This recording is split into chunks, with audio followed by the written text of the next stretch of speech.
Entonces, geografías radicales. Eh,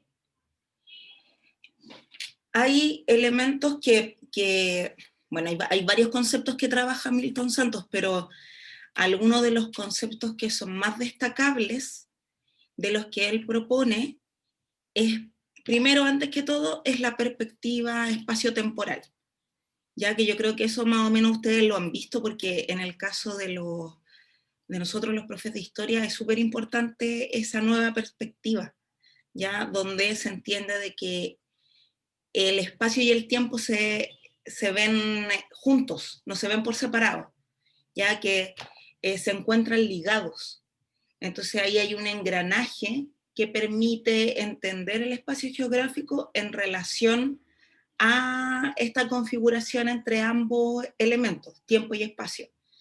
¿Ya? Entonces, al definir eso, se está diciendo también que de alguna forma, así como para decirlo en simple, es como que en el espacio pasa el tiempo, o sea, el espacio envejece. Si el tiempo hace, por ejemplo, en nuestro cuerpo, en la medida que pasa el tiempo, ¿cierto? Nuestro cuerpo va envejeciendo. Ya, en el espacio también pasa eso, pero el envejecimiento es una forma de transformación, ya, de que las cosas van caminando, se van transformando. Entonces, en el fondo, entender que la relación espacio-tiempo es indisoluble, ¿sí?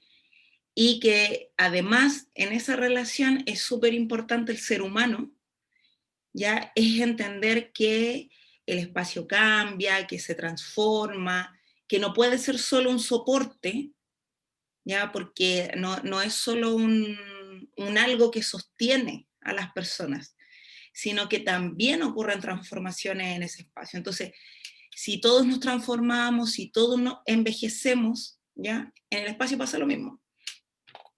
Y por otro lado, otra apuesta interesante es que, según esta perspectiva espaciotemporal, nosotros entendemos entonces de que el espacio va adquiriendo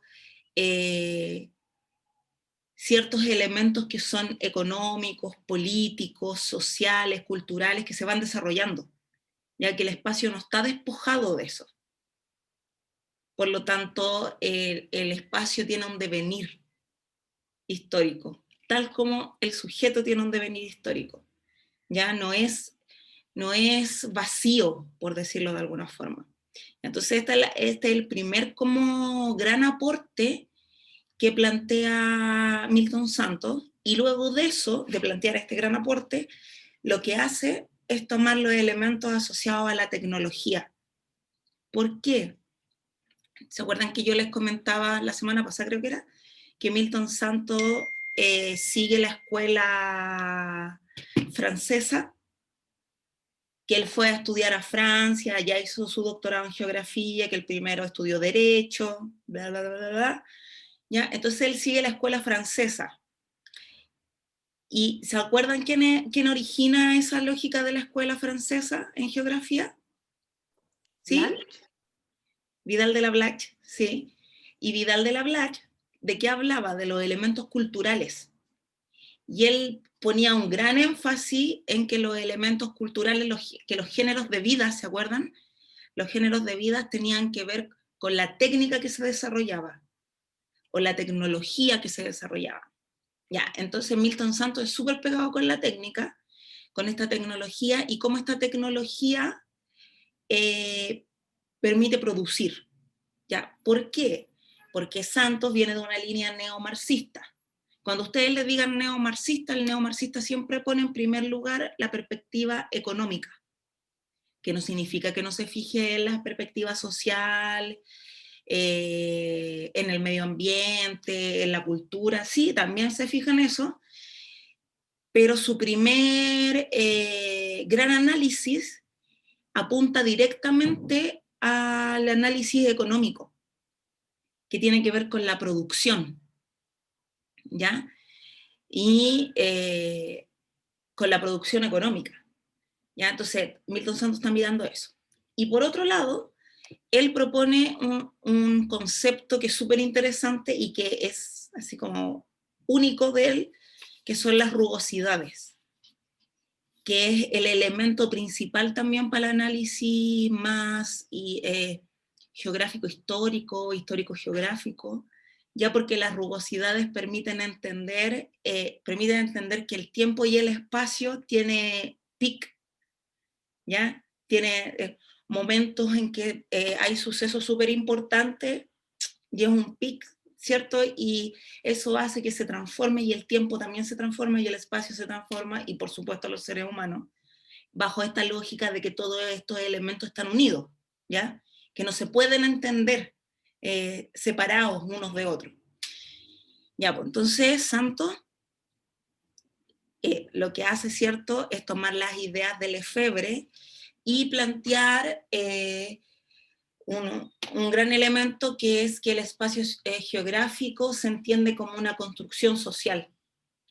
Entonces se habla del espacio social. Quien primero dijo eso fue Henri Lefebvre, ya no fue Milton Santos, pero Lefebvre también tomando los elementos neomarxistas porque está hablando siempre de la producción del espacio.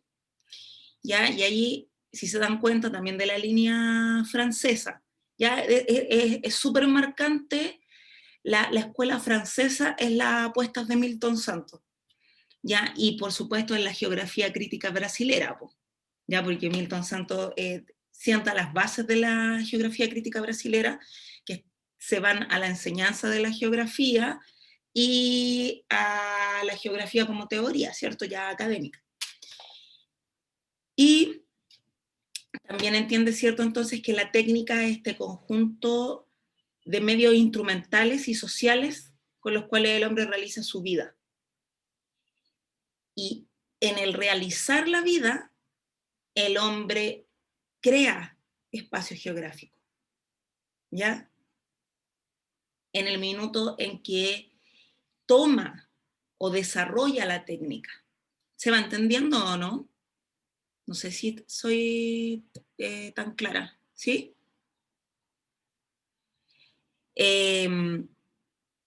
Entonces, ¿qué es lo que pasa? Que Milton Santos, ¿cierto?, toma todos los elementos asociados después de la revolución industrial, ¿cierto?, cuando se va desarrollando la técnica, pero él dice que hay un salto, que primero hay una visión que es solamente técnica mirada desde lo pragmático, pero después hay un salto técnico-científico, ¿ya? En donde nosotros ya no hablamos de la técnica, sino que hablamos de la tecnología, ¿sí? Y cómo la tecnología nos aporta en la producción del espacio.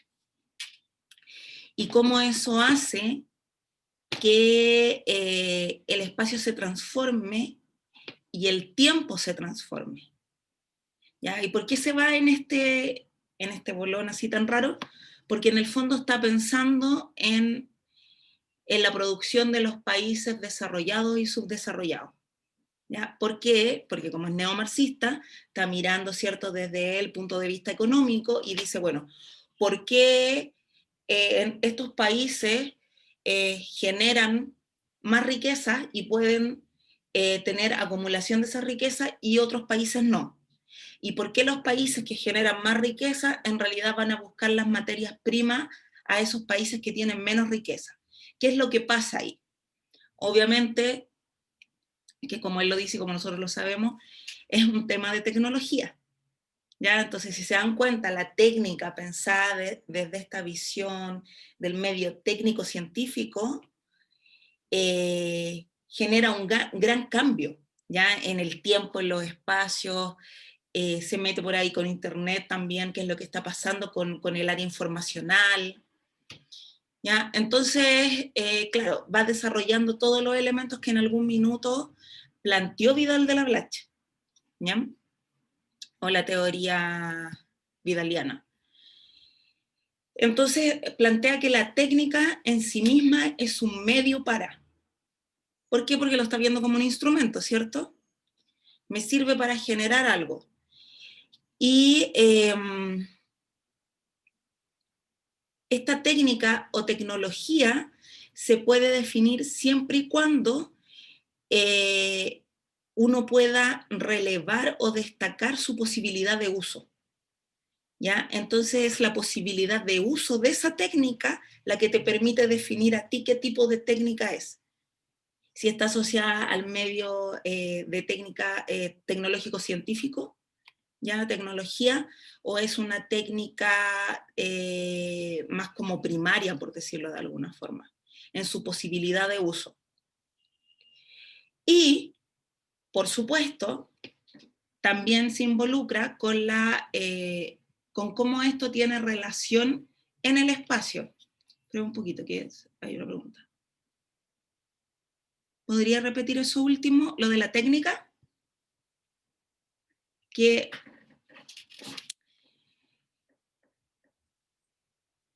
Milton Santos dice que la técnica es un medio para lograr algo. Entonces, como por ejemplo, en la minería, ¿ya? Se usa una gran cantidad de agua para limpiar el mineral, pero eso no es que uno lo lave en una tina, sino que existe un proceso de limpieza que se hace con una máquina que permite que se limpie el mineral y permite después separar lo que te sirve y lo que no te sirve, ¿ya? Y por supuesto, mientras más tecnología, menos agua se usa, ¿ya? Porque todos los problemas que tenemos con el agua, con la falta de agua, tiene que ver por la minería. Entonces, todos aquellos que están avanzando, que han avanzado mucho más que Chile en términos de legislación ya medioambiental, lo que hacen es buscar una mejor tecnología que permita ser más eficiente con esa limpieza, ¿ya? Entonces, ¿qué pasa? Es que el criterio que me permite a mí definir esa técnica tiene que ver con su posibilidad de uso, ¿ya? ¿Y qué quiero decir con esto? Que, por ejemplo, cuando uno han visto esas películas antiguas, así como los western, donde está la gente en el río y está así como limpiando el oro para sacar el oro, ¿cierto? Eso también es una técnica, también es una técnica. Y en ese tiempo quizás era una tecnología, ¿ya? Porque tenía como estaba asociado como a una visión científica, había una lógica de separación, ¿cierto? Ya, pero esa técnica se agotó porque no te permite acumular riqueza. Todo esto porque el rollo de Milton Santos son las desigualdades, entonces los que pueden acumular riqueza y los que no pueden acumular riqueza. Ya, el tipo que iba con el colador, digamos, al río a sacar, ese no puede acumular riqueza, ya, porque una persona. Pero la empresa que le compró al tipo ese territorio con ese río y con todos los elementos y comenzó a comprar tecnología para crear estas grandes máquinas que ahora son eficientes con el agua, se acumula. Porque no es solo para él, ¿ya? Pues son grandes cantidades las que produce, ¿ya? Todos estos elementos hacen que se produzcan desigualdades en el espacio, ¿ya? Y la acumulación de riqueza permite cada vez más ir ajustando las tecnologías. ¿Ya? ¿Qué quiero decir con eso?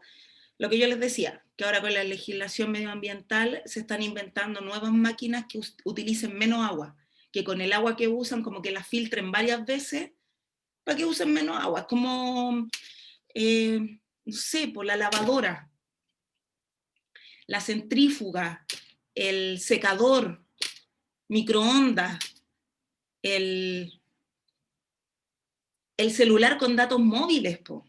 ¿Se acuerdan que antes había que mandar mensajes y por todo te cobraban? En cambio uno ahora pagáis un plan con internet con el que podéis llamar a otro país, llamar a otra ciudad, mandar mensajes. Ya, pues las tecnologías se van adaptando, ¿sí? El tema es que la difusión de los objetos técnicos tampoco es homogéneo porque también está asociada a la desigualdad. ¿Ya? Yo puedo comprar tecnología si es que tengo plata. Si soy un país pobre, no puedo comprar tecnología. O sea, ustedes saben que en Dubái tienen como unos grandes containers donde tienen un tipo de licuadora, por decirlo de alguna forma, que lo que hace es tomar agua del mar para hacerla potable. ¿Cuándo va a pasar eso aquí, po? Cuando tengamos plata para comprar la tecnología, ¿ya? Mientras eso no suceda, mientras no tengamos plata, no vamos a poder comprar esa tecnología. Entonces, ¿qué es lo que decía Milton Santos? Que esta técnica en sí misma es un medio, pero que tiene criterios de definición según su posibilidad de uso. ¿Qué quiere decir eso? Que todas las técnicas son distintas y que además su difusión no es homogénea, porque depende de la plata que uno tenga, de la acumulación de riqueza. Por lo tanto, si la técnica en sí misma es un medio, tiene un criterio para su definición en la posibilidad de uso, pero además su difusión no es homogénea, va identificando desigualdades espaciales. ¿Qué significa esto? ¿Qué significa todo eso? ¿Qué pasa con el espacio?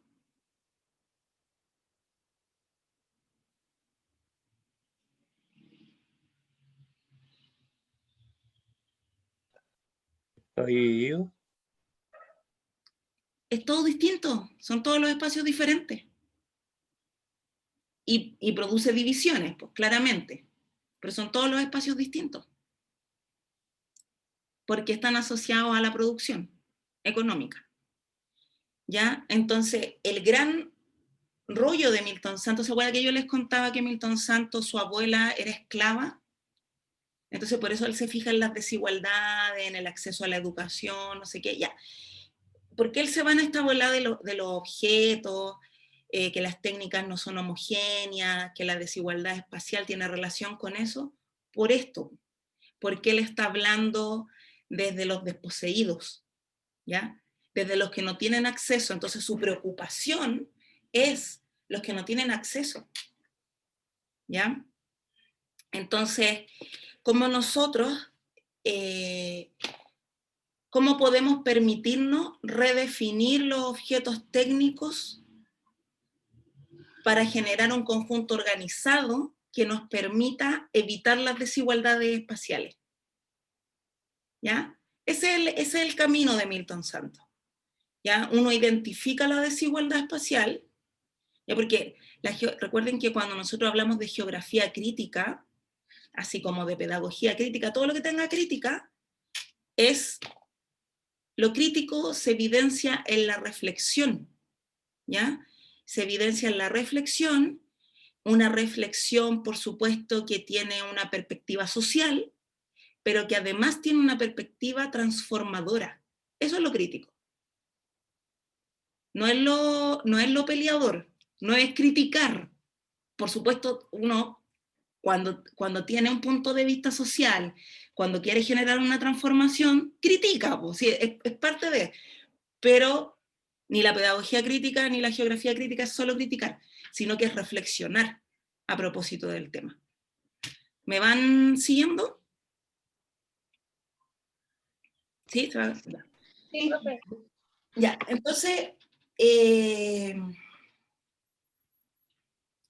hay otros elementos de los que habla Milton Santos durante sus textos que, a propósito de la perspectiva espaciotemporal, él va denominando ciertos conceptos. Y, por ejemplo, hay hartos conceptos. Habla de los flujos, los fijos y los flujos, habla de las verticalidades, ¿ya? Y todo esto tiene que ver con la relación espacio-tiempo, perspectiva espacio-tiempo, ¿ya? ¿Por qué los fijos y los flujos? Porque está hablando de cómo el tiempo se mueve, ¿ya? Y el espacio se mueve con eso. Entonces, en el movimiento, uno identifica elementos que son fijos y elementos que se van moviendo. Y los flujos se pueden transformar en fijos y los fijos en flujos. Ya depende de cómo esto vaya cambiando. Es la lógica de la transformación, ¿cierto? Del espacio. Profe, Sí. le hago una pregunta, es que yo me acuerdo que fue un ramo pasado, me pasaron una lectura que hablaba de los flujos, pero flujos como recurso.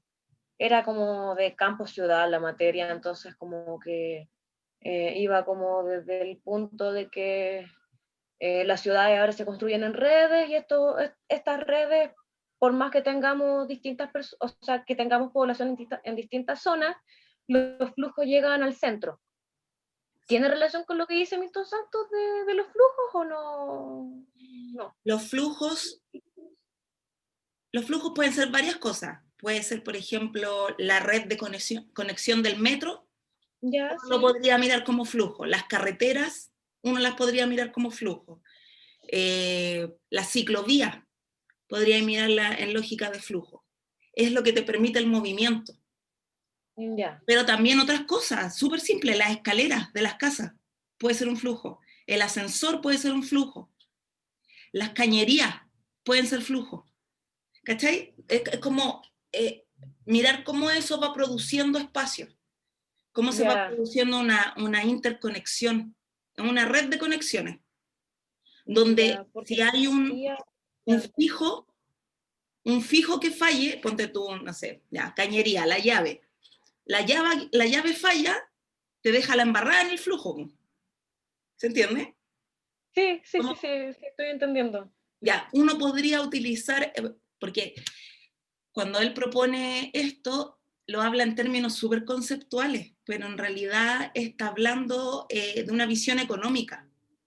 Entonces, por ejemplo, ¿se acuerdan que el otro día hablábamos de la teoría de los lugares centrales de Kristaller?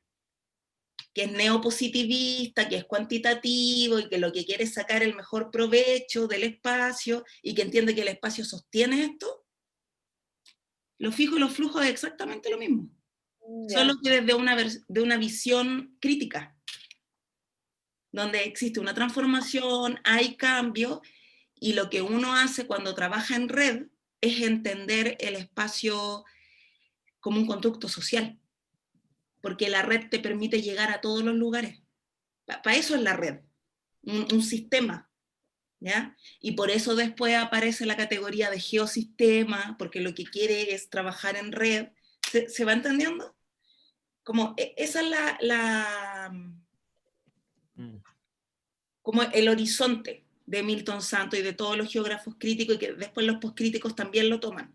Pero si te das cuenta, eh, como los paradigmas se van respondiendo, entonces tenéis, por ejemplo, a Ratzel, que habla de cómo se entienden las razas humanas y las razas en general de animales, pero después tenía a Kropotkin, que toma lo mismo y le responde. ¿Cachai? Entonces, van dialogando los diferentes paradigmas. Profe, ¿Diga? sí, perdón, es que conectado un poco a lo que preguntaba la Magda. ¿Qué pasa con el monumento? ¿Cómo que Es pasa? como una duda que se me parece como en el fondo en las ciudades hay monumentos, hay arcos, hay estatuas y no sé, tal vez me falta leer más a Milton Santos, pero entiendo que él aborda esta cuestión como desde una perspectiva, claro, económica, pero me imagino que deberá tomar en cuenta también como, donde consigue el espacio como una cuestión social, entenderá también como el sentido simbólico que hay detrás de esas cosas, ¿no? Como un monumento no es un... ¿qué significa para Milton Santos? ¿Qué podrá significar? En volada es algo que no tiene nada que ver con el ramo ahora, pero hace rato me lo pregunto. El, Hay varias categorías que trabaja Milton. Milton Santos trabaja casi todas las categorías, pero hay unas que ha desarrollado más que otras. Y trabaja harto paisaje. Mm. Y en la lógica del paisaje, el monumento es súper importante, porque el paisaje, la gracia que tiene es que reúne todas las características de la perspectiva espaciotemporal. ¿Cachai? Porque, por ejemplo, cuando uno define la categoría de paisaje en general, la gente lo define como algo estético. Y sí, es estético, pero también el paisaje da cuenta del tiempo, de eso que yo les decía, del envejecimiento, del cambio, de la transformación. Y en esa lógica, el monumento renace, ¿ya? Y ahí hay otros autores, como por ejemplo David Harvey, que una línea similar a Milton Santos, pero más contemporánea, porque él todavía está produciendo teoría, digamos.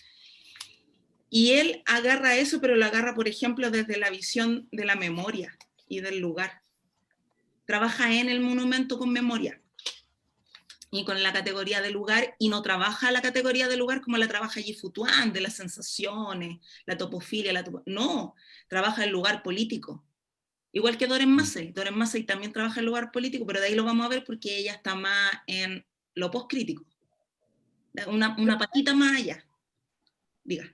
De esta forma el monumento no podría ser como una herramienta para homogenizar.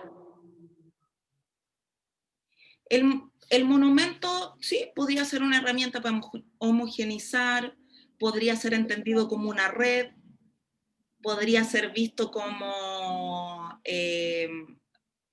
un trabajo narrativo, a propósito del paisaje, depende del tipo de monumento, ¿cachai? O sea, si nosotros decimos todos los monumentos por los derechos y para los derechos humanos que surgen luego de la dictadura militar, ¿son todos iguales? ¿Qué dicen ustedes? Que no. Es que creo que los monumentos en general son como formas históricas de marcar como ciertos sucesos dentro de lo que sería como el colectivo, como tal vez como político o social. Porque en Santos, por lo menos digo, cuando estamos haciendo el trabajo de campo y ciudad, como que decía que para él era muy importante la categoría de la técnica o de la práctica, porque dado el desarrollo del capitalismo, no sé si sea capitalismo, pero el desarrollo de la industria, el paisaje se iba como, se le iban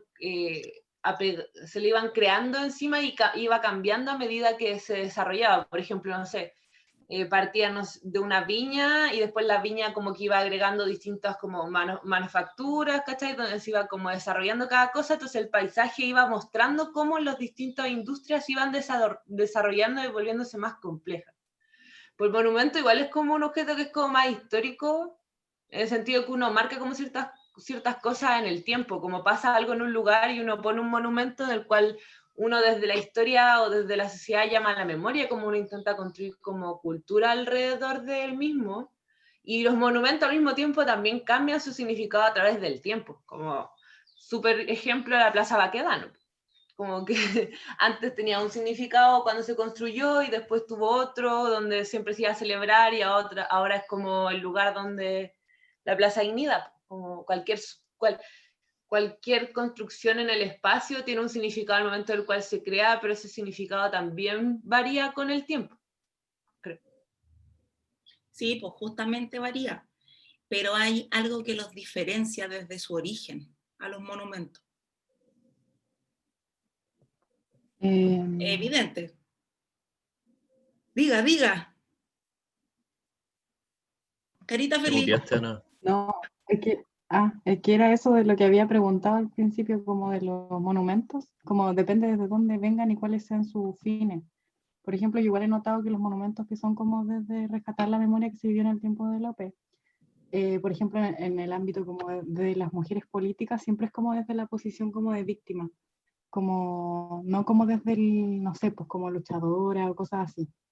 O también el tema como desde la memoria o el recordar, pero no sé si tanto como, no sé, como desde lo político, no sé. Pero yo creo que es como más el fin en realidad, y también qué significa como poder, no sé. Yo creo que Pero igual... vamos al inicio del monumento.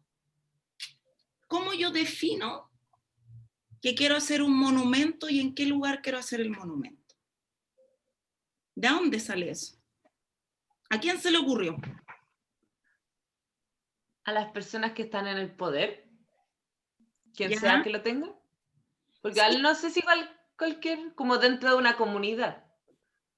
Es que es eso, por eso les digo que es desde su origen, porque los monumentos en general son, ¿cierto?, para evidenciar, ¿sí?, alguna celebración, alguna conmemoración, ¿cierto?, algún hecho importante. Por lo tanto, en general se hacen con platas del Estado. Y en algunos casos, lo hace el Estado con un trabajo comunitario de investigación, y en otros casos le pagan a un loco artista que haga el mono y que lo lleve donde, ya. Son dos elementos súper distintos. O sea, los monumentos que son, mismo ejemplo que viste, el de General Baquedano, en la Plaza Baquedano. Lo han roto, lo han pintado, lo pintan día por medio. Yo vivo aquí al lado, entonces paso, lo veo. Está pasado a lacrimógena, ¿no? Así ya mal. Y dale con salvar la estatua, dale con salvar la estatua. Y la gente, si tú preguntáis, así como, ¿qué le pasa a la gente con eso? Es que odian la estatua. La odian. Y es más, hay un montón de gente que ha investigado sobre el general Baquedano. Y quieren saber por qué está ahí esa estatua. Y quién decidió ponerla ahí. ¿Cachai? Entonces, o cuando trajeron no sé si cacharon que abrieron el Museo del Estallido Social.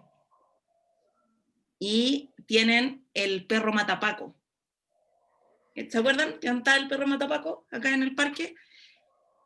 Y la gente dice, bueno, ¿y por qué no hacen una estatua del perro Matapaco? ¿Por qué tenemos que tener la estatua del general Baquedano? ¿Cachai? Que en realidad lo que hizo fue dividir, era súper autoritario. ¿En qué nos sirve a nosotros esa estatua? ¿Ya? Entonces, claro, en el fondo los monumentos te van marcando cierto elemento en el tiempo-espacio. ¿Cachai? Y Milton Santos podría decir que son fijos, aunque nos sirven para la producción, que ahí uno podría decir entonces no son fijos, porque la modalidad de fijo y flujo es para producir, ¿cachai? No es para otra cosa. Así se entienden los fijos y los flujos. En este caso es simplemente un recuerdo, o a lo mejor se quiere producir un recuerdo. Uno podría indagar más en eso, ¿ya? O Milton Santos podría decir de que el general Baquedano en su caballo, ahí en el centro, justo en la plaza donde se va a celebrar, se va a llorar, se va a celebrar, se va a marchar, ya, en esa plaza, a lo mejor en realidad lo que está representando es una rugosidad. ¿Por qué? Porque las rugosidades son esos elementos PIC que te sirven para todo, un lugar emblemático, donde el espacio y el tiempo se transforman y están siempre en transformación y se unen y después la rugosidad pasa y se vuelven a unir. Es como cuando en las películas, cuando lo están operando al tipo y el tipo se va a morir y empieza tú. Ya, esa es la rugosidad. Los elementos se van juntando, ¿ya? Por supuesto, traducido al espacio, ¿ya? Entonces, también hay una forma que utiliza Milton Santos para hablar sobre el espacio, que son las segmentaciones. Y a eso él le denomina las verticalidades, ¿ya? Que son las segmentaciones del espacio, que son interrupciones o irrupciones así tajantes, ¿ya? Y que muestran una nueva forma de comprensión espacial. Por ejemplo, ¿qué podría ser una verticalidad? Estoy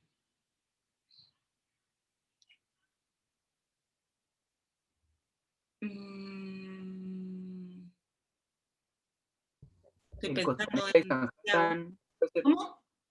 el Costanera y Sanhattan. Sí, podría ser una verticalidad. Sí. Una nueva forma de interrelación, sí, podría ser. ¿Qué otra cosa podría ser? Sí, estaba pensando como en algo... Américo Vespucio. No, Américo Vespucio más bien es un flujo. No, pero como limitador ¿cómo se llama? El sector urbano, que después pasa a ser como el espacio como más periférico y... Sí, en ¿Cómo se ese llama? tiempo. En ese tiempo Sí, era pues, una verticalidad. Ahora ya no lo es. sí, pues. No, pues, pero también delimita, por cierto, No, como sí, po. sectores más... ¿Cómo Sí, se pero llama? tienes que La pensar que palabra. la verticalidad es lo que marca una transformación grande en Mm, el espacio, en la comprensión del espacio. Y Américo ujú, Vespucio lo hizo, po. Era verticalidad, sí, antiguamente, pero ahora ya no lo es, porque ahora se transformó en parte de la red. sí. ¿Cachai? Que eso también da cuenta de cómo se va dando la transformación espacial, que no es estático, ya que esto se va moviendo, va cambiando.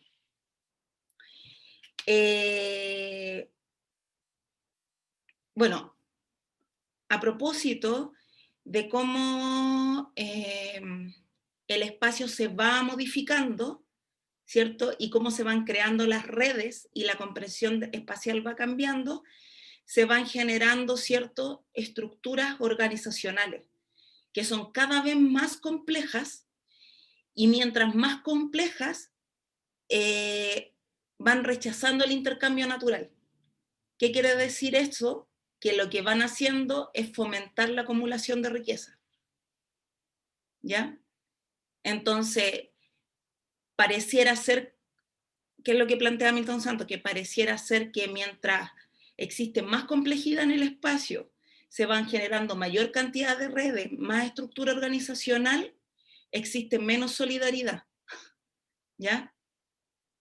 Y eso él plantea que es ¿cómo se llama? Ay, se me olvidó la palabra. Como una incoherencia, por decirlo así. ¿Por qué? Porque el espacio en sí mismo siempre ha sido solidario. ¿Ya? El espacio siempre uno lo tiene que entender desde el punto de vista solidario. Entonces, súper extraño que se nieguen estos elementos en la medida de que el espacio se va complejizando. ¿Ya? Siempre que nosotros estamos entendiendo el espacio como constructo social, ¿cierto? Y entonces, las rugosidades, ¿sí?, refieren al espacio construido en relación a un tiempo histórico con manifestación formal, como un monumento, ¿cierto? Que era lo que estábamos diciendo. Refiere a la permanencia de tiempos materializados y sobre las cuales las sociedades construyen nuevos sentidos y funciones. La idea de rugosidad se entronca con el concepto de inercia dinámica. Espacio hecho presente. El pasado tiende a reproducirse por las fuerzas del pasado que perduran. ¿Ya? No son necesariamente los monumentos, pueden ser otras cosas. Por ejemplo, cómo se van generando huellas en el espacio. Uno podría decir de que a propósito de los cambios espaciales y de cómo se ha ido modificando la ciudad de Santiago, lo que decía ahí el compañero, Américo Vespucio también es una rugosidad. Si se dan cuenta, si uno maneja bien el concepto y el argumento, uno puede darle ciertas connotaciones a todos los elementos de la ciudad. Vaya aprovechando ¿qué es lo que le quiero decir con esto? Es que los trabajos prácticos son muy así. Ustedes tienen que argumentar, ya igual que los controles, ustedes tienen que tomar al autor, entender al autor y argumentar y dar cuenta de cómo se ve la realidad desde ese lugar, ¿ya? Entonces uno siempre puede ir usando el mismo ejemplo, pero con distintos argumentos, ¿ya? Y se puede ir transformando. Obviamente llega un minuto en que ustedes ya se definen por una posición de lectura espacial y ya uno comienza a ver todo desde ese lugar, pues ya no, como que lo otro no te hace mucho sentido. Y la rugosidad también es la emergencia de un campo diferenciador de los tiempos rápidos y los tiempos lentos, que es como la historia de larga y corta duración de Brudel. Ya yo no sé si han leído algunos textos, hay un texto re bonito de un libro que se llama La otra geografía, que no sé si lo han visto alguna vez, que es de la Perla Sussman, que es una geógrafa argentina. Y esta mina habla de cómo en un mismo lugar uno puede encontrar tiempos rápidos y tiempos lentos. Por ejemplo, y cómo eso va modificando el espacio. Entonces habla de los arrieros en la zona patagónica de Argentina, y después se va a una ciudad en Argentina. Entonces, en la ciudad, cierto, los tiempos siempre son rápidos. Se está todo moviendo, pero en paralelo, ¿cachai? El mismo día que acá se está todo moviendo, hay un arriero alimentando al ganado en la cordillera, en una ruta que se demora 6 meses, y que en esa ruta pareciera que él estuviera fuera un año. Mientras que en la ciudad el tiempo es tan rápido que se va así. Uno no se ya pasó la semana, ya estamos en noviembre, ya se está terminando el año. ¿Ya? Entonces, ¿cómo se diferencian esos tiempos rápidos y esos tiempos lentos? Milton Santos diría que con una rugosidad. ¿Ya? Una rugosidad me permitiría a mí hacer esa división, ese cambio. Y esa rugosidad podría ser la carretera. ¿Ya? ¿Por qué? Porque da cuenta en el espacio de un cambio de comprensión espacial y temporal. ¿Me van siguiendo? Sí. Bacán. Ya, eso era. Yo tengo una duda. Dígame. Tengo una duda con rugosidad. Dígame. Es que, ¿como a qué se refiere en concreto? ¿Como a algo en concreto? No, por ejemplo, no sé, que en un espacio determinado, por ejemplo, en una casa, como que esta casa va como cambiando como su, no sé, pues como que añade un segundo piso, se transforma en otra. ¿Qué se refiere con rugosidad? ¿Como algo más concreto? Como La no sé. rugosidad se puede concretar en un algo espacial, en algo físico, real, si tú querés que sea real. Para Milton Santos tiene que ser así, po, a propósito de cómo ellos miran el lugar. Ya ellos hablan de la técnica, la tecnología, de la economía, por lo tanto la visión neomarxista es súper clara, o sea, no, la visión de neomarxista jamás va a ser ideal, ni va a estar dudando, ni pensando, no, es real, ahí está la cosa, el objeto, ahí. Este es el espacio es allá. ¿Ya? Entonces, a propósito de eso, sí, po, le da una sustancia a la rugosidad. Entonces, la rugosidad te marca un elemento entre lo fijo y lo flujo, en la producción del espacio, en la transformación del espacio. Entonces, claro, pues puede ser un monumento, ¿ya?, que marca la diferencia entre los espacios rápidos y los espacios lentos. Puede ser una calle, puede ser una casa. Profe, Diga. yo entendí igual la rugosidad como distintos espacio-tiempo conviviendo e instalados en el paisaje, como si fuese una cualidad o una, más que como un hito vertical que es como aborde mucho, lo entendía más como si fuese, claro, una cualidad que podía tener el espacio en el cual conviven muchos espacio-tiempo instalados. Como el edificio al lado del CITEP, que está al lado de una casa. Claro, sí, Así lo entendía yo, no sé si... ese espacio puede ser una rugosidad, sí, tal cual. si- El CITE instalado aquí en medio de Bellavista y que hondero, que pierde toda la condición de lo que realmente es un CITE. Sí, eso también es una rugosidad, pero te das cuenta que es algo concreto, que se palpa, que está ahí. No es teoría nomás. La rugosidad, el concepto, que era lo que preguntaba tu compañera, se traduce en algo que está ahí. Puede ser, por ejemplo, hablando de monumentos, el monumento que está en Villa Francia, ¿conocen Villa Francia? Por 5 de abril hay un monumento que hicieron cuando en la transición a la democracia, ya a propósito de los hermanos Vergara y toda la onda, y es un monumento grandote que es como gente, como que fuera de cobre y como gente que se está abrazando, ¿ya? Y ese monumento, cuando lo hicieron con la participación de la gente del barrio. ¿Ya? Entonces la gente participó y no sé qué, pero ellos definieron que el monumento tenía que ir en otro lugar. No en el parque del medio de 5 de abril, sino que el monumento tenía que estar adentro de la Villa Francia.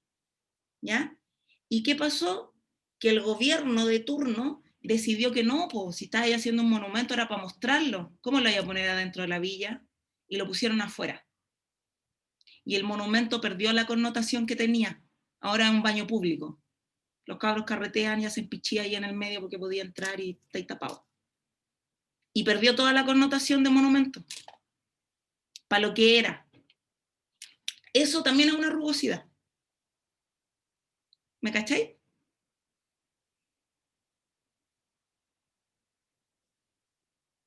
¿Sí o no? Sí, profe. Sí, sí. Ah. Pero entonces uno le puede dar un sentido según como lo vaya argumentando. O sea, no puede ser cualquier cosa, pero sí se En entiende. general sí, po. Esa es la gracia de la teoría. Que uno, bueno, es la gracia y el peligro también, porque es medio perverso esto. Ustedes saben que hay un montón de autores que descontextualizan a otros intelectuales para utilizarlos. Por ejemplo, yo no sé si usted ha leído a Jocelyn Holt. ¿Sí? ¿Y ustedes saben a qué geógrafo usa, po? ¿No? Allí Futuán. Lo Wow. cita. Y no tienen nada que ver el uno con el otro. Pero lo hace para hablar cuando da todo el rollo de que se suponía que acá había oro, ¿cierto? Como toda la lectura de los incas que habían dicho que hacia el sur había oro, no sé qué. Entonces ahí habla del lugar, de la significancia del lugar, y usa allí Futuán. Entonces, es fácil descontextualizar a los autores, ya depende de cómo uno los tome. Pero al mismo tiempo, si tú comprendes de raíz el posicionamiento del autor, tú al comprender que esa es la gracia de teoría geográfica, de teoría de la geografía, es entender el posicionamiento del autor para entender cómo yo puedo argumentar a partir de ese autor. ¿Qué es lo que el autor me permite a mí hacer? ¿Ya? O sea, yo podría decirles, analícenme el conflicto israelí desde la perspectiva de Milton Santos. Y podría decirle al otro, analíceme el conflicto israelí a partir de Doren Massey, a partir de Yifutuán, a partir de Ratzel. Si uno puede un mismo conflicto lo podía analizar desde distintos lugares, que es lo mismo que sucede después cuando entremos a ver las categorías. Las categorías es exactamente lo mismo, hay un montón de autores que usan la misma categoría, pero desde opiniones distintas, incluso hasta contrapuestas. ¿Se va entendiendo? ¿Sí? No está tan enredado, ¿cierto? No les hace sentido lo que les estoy diciendo. ¿Sí? Ya. Sí, profe. Bacán. Doren Massey, entonces. Bueno, aquí estamos en ya las corrientes postcríticas, ¿cierto? Hay toda una discusión que se da como en los años 90, más o menos, donde todas las posiciones críticas que son más bien estructurales, ¿ya? ¿Y qué quiero decir con esto? Como que se entienden los paradigmas así, todas las posiciones estructurales desde las distintas disciplinas, y que en general te hacen mirar o interpretar, ¿cierto? Los procesos históricos en relación a los hitos, en relación a los acontecimientos y en relación a la visión cartesiana que te permite a ti diferenciar en dicotomías. Entonces es bueno o malo, es lindo es feo, es rico es pobre, ¿ya? Nosotros aprendimos, ¿cierto?, con esa idea cartesiana, entonces entendemos, ¿es o no es? La gama en el medio del puede ser, más o menos, no sé qué, bla, bla, bla, no existe mucho, ya no se da mucho. Pero ¿qué hace la visión postcrítica? Es hacer relucir la gama intermedia, ¿ya? ¿Por qué? Porque la pregunta no está situada en los ricos, los pobres, en los lindos, los feos, en los buenos, los malos. No está situada ahí. Ya la visión postcrítica, su objetivo es analizar las distintas formas del conocimiento, sin decir si es bueno o malo. Ya que no es lo que hace, que es una de las críticas de la visión postcrítica a la visión crítica. ¿Ya? Que en el fondo las visiones más críticas lo que hacen es evidenciar lo que es malo. Profe, Diga. y por ser postcríticos, ¿son postmodernos al mismo tiempo? Ahí hay varias definiciones. Están los postmodernos, los postcríticos y los postestructurales. Y no son lo mismo, ninguna de las tres. ¿Ya? ¿Por qué? Porque la visión, por ejemplo, la visión postestructural está situada desde la idea, desde la escuela francesa, de los estructuralistas, y de cómo se entiende la historia, la sociología, la psicología. Ya por eso, por ejemplo, a Foucault se le dice que él es postestructural. Aunque igual vaya a encontrar que en otro lado le dicen que es postmoderno o que, ¿cómo se llama? Postcrítico. Ya, pero en realidad la idea es que él es postestructural porque él tiene una salida distinta a la evidencia estructural que tenían los psicólogos anteriores. ¿Ya? Por otro lado, está lo posmoderno. Y lo posmoderno está más ligado a las visiones estéticas.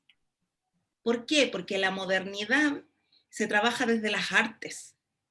Entonces, desde las artes tú podías encontrar la danza moderna, el arte moderno, y ahí que tiene que ver con momentos súper definidos que se asocian justo a lo que nosotros conocemos como el posibilismo y el anarquismo. Ya, por ejemplo, la danza moderna surge en Alemania como respuesta a la invasión nazi. ¿Por qué? Porque los nacionales socialistas, ¿se acuerdan que el otro día hablábamos que ellos como que armaron todo un cuento cultural, se inventaron superhéroes y toda la onda, y que eran como así geniales? Bueno, ellos para hacer eso, esta transformación tan grande, no solo inventaron un pasado mitológico, germánico y no sé qué del superhombre, sino que además tomaron las artes. Entonces se apropiaron de la danza, ya. Y por supuesto hubo una división ahí cultural, política, y todos los quienes desarrollaron la danza moderna, que en realidad en un primer inicio tenía otro nombre, que se llamaba expresionista. Ya ustedes saben que los expresionistas son los alemanes, ¿ya? Y como que los expresionistas, los nazis se quedaron con el concepto expresionista, entonces para que no pelearse el concepto, estos otros se pusieron modernos. Entonces los modernos están contra el expresionismo, porque los modernos eran antinazis. ¿Ya? Entonces cuando nosotros hablamos de posmoderno, estamos hablando de aquello que avanza, de aquello en el arte, en la arquitectura, en lo estético, que avanza más allá de la posibilidad de la modernidad y de la comprensión del espacio de la modernidad, que además es súper bacán la comprensión del espacio de la modernidad, porque hablan todo el rato de la kinésfera, de la transformación espacial, de la gravedad, utilizan elementos de la física para entender el cuerpo en movimiento. Por eso que los geógrafos dialogan harto con la danza, con el arte, con la arquitectura, con el cuerpo. ¿Ya? Entonces, ya, eso es lo posmoderno. Y lo otro, que era, lo poscrítico, Lo poscrítico, las líneas de comprensión crítica vienen más de las líneas, como de la línea de la escuela estadounidense, ¿ya? Entonces, cuando se habla, la crítica, ¿cierto? Son todas las posiciones que operan desde la reflexión social, ¿sí? Muy pegado a la sociología, también desde la visión británica, muy asociado a esa lectura que se escapa a la visión europea, ya que esto es bien igual interesante porque los distintos autores son leídos en distintos lugares. Entonces, por ejemplo, en Chile, como Chile tenía una presencia más gringa y británica, a nosotros nos llegó Retard de Foucault, por ejemplo. No marcó tanto la diferencia, pero como Argentina es más europea, allá Foucault es así, pero la cagá, pues, ¿cachai? Así como están vueltos locos con Foucault hace N rato. Mientras nosotros empezamos hace 10 años, ellos hace 30 ya estaban hablando de Foucault, tradujeron todo. Ya, son distintas líneas las que van. Entonces la visión crítica está más asentada desde esta idea de transformación, desde las lecturas gringas, y entendiendo todo desde el constructo social, desde distintas disciplinas, y lo poscrítico va más allá. ¿Qué quiere decir eso? Que lo poscrítico no es solo entender que uno puede trabajar desde lo social y reflexionar desde la visión social para generar la transformación, sino que además lo poscrítico ve los distintos lugares desde donde se puede trabajar la transformación. ¿Qué quiere decir esto? Que utiliza, por ejemplo, un concepto que hoy día está en boga, que es la interseccionalidad. ¿Ya? ¿Qué quiere decir la interseccionalidad? Que uno utiliza todas las variables posibles para entender complejamente un fenómeno. ¿Ya? Entonces, ¿qué hace lo poscrítico? Lo poscrítico es que quiere entender más complejamente el fenómeno. Si antes nosotros considerábamos raza, clase, ¿qué más? Raza y clase, que era como lo primordial. Ya, lo poscrítico dice, no, no nos sirve solo raza y clase, tenemos que ir más allá. ¿Por qué? Porque lo poscrítico dialoga más con lo postestructural, que es como la misma línea también. Eso. Ya, pero como son todos de esa onda de ir como más allá, verlo desde otro lugar, la gente tiende a decir de que poscrítico, postestructural y posmoderno es lo mismo. Pero son de distintas áreas, las definiciones. Eso es. Entretenido eso. Es bacán. Ya. ¿O no? Yo me emociono sola. ¿O no? ¿Se emocionan conmigo? Díganme que sí. Sí, No, sí, es creo bacán, que es bacán. entretenido. Está bacán. Ya. Entonces, ¿en qué estamos? Poscrítico. Doren Massey. Doren Massey, la gracia de esta autora es que ella trabaja con la dimensión política del espacio. Ahí ustedes se van a dar cuenta de que nosotros podemos apropiarnos de la reflexión espacial o del desarrollo de una mentalidad espacial desde distintas dimensiones. Y en general uno toma todas las dimensiones para hablar del espacio. Pero, por ejemplo, si uno quisiera hacer una tesis asociada a geografía, está medio frito porque tenéis que elegir una categoría de análisis o dos máximas y un tipo de dimensión para analizar. ¿Ya? Y eso es como la regla en todos los procesos de generación de investigación, porque es muy difícil llegar a analizar todas las dimensiones. ¿Ya? Entonces, así como las visiones radicales críticas están situadas desde la dimensión económica del espacio, o su perspectiva está más centrada en lo económico, en el caso de los poscríticos están más centrados en lo político. ¿Ya? Que ahí hace una vuelta. Que yo no digo que Milton Santos no sea político, no es lo mismo. sino que es otra perspectiva nomás.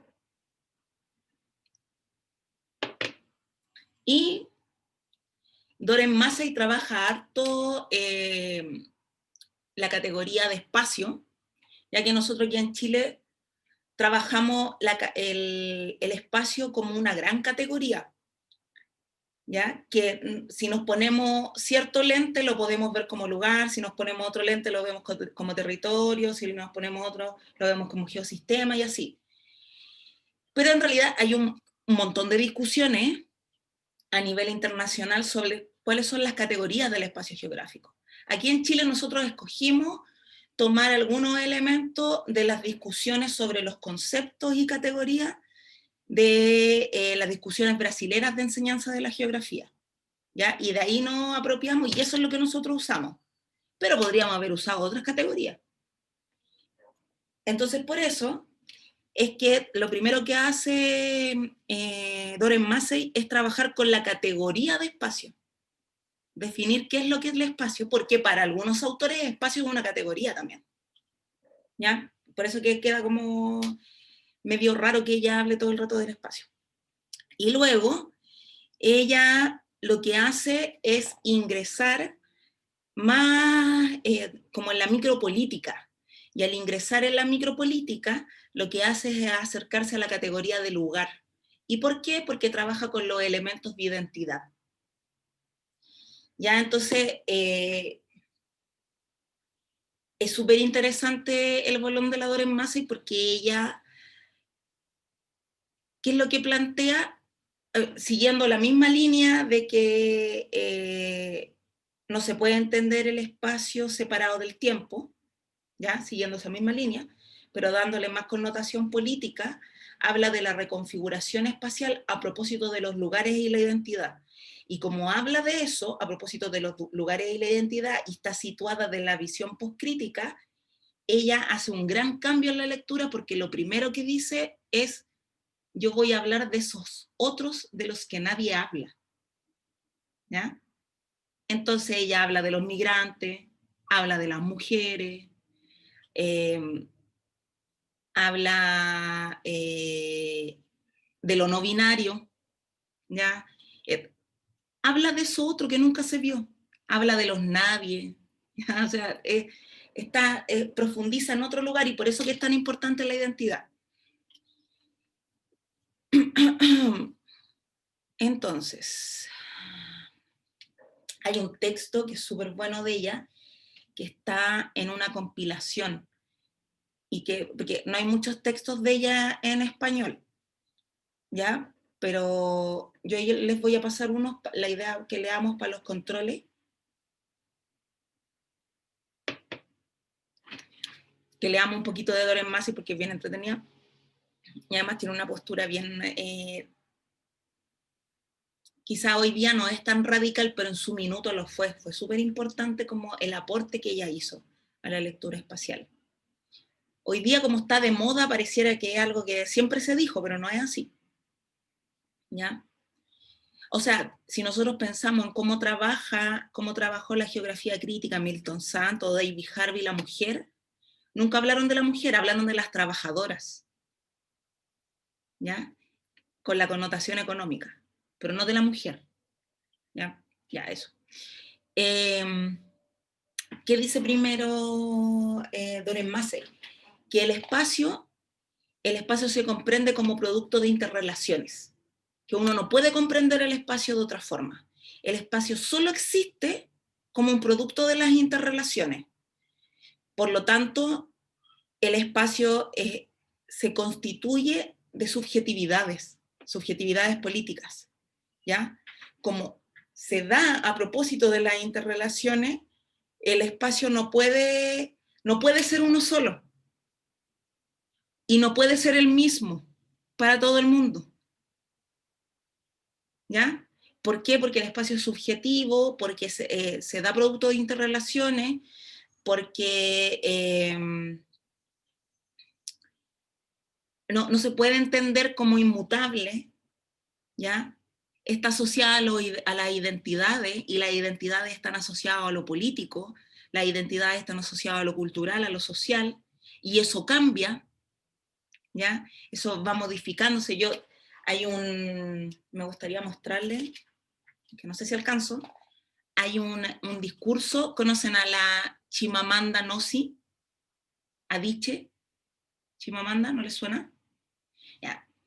Es una loca genial ella es nigeriana, si no me equivoco, sí, nigeriana, y trabaja con cosas bien, bien interesantes porque le da una vuelta de tuerca. Ya ella está desde la visión postestructural, postcrítica, entonces le da una vuelta de tuerca a la mirada del constructo de la mujer en el contexto de Nigeria, y también una mirada a la construcción de la historia, ya porque ella es periodista y trabaja con narración y tiene un montón de libros, de novelas que están escritos en narrativa feminista, que son súper buenos, pero además tiene otros de carácter más como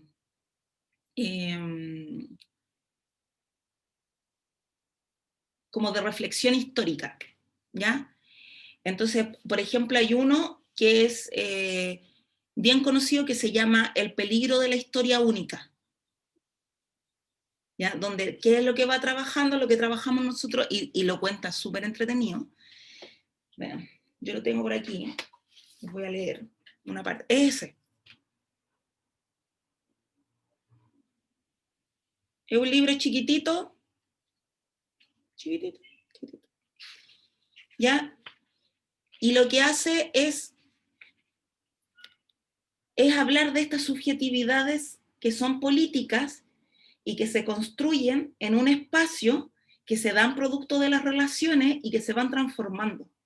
¿Por qué? Porque ella es una mina de África que va a vivir a Estados Unidos y se da cuenta que cambia la forma de entender el mundo. Entonces, bien. Déjenme buscar un momento.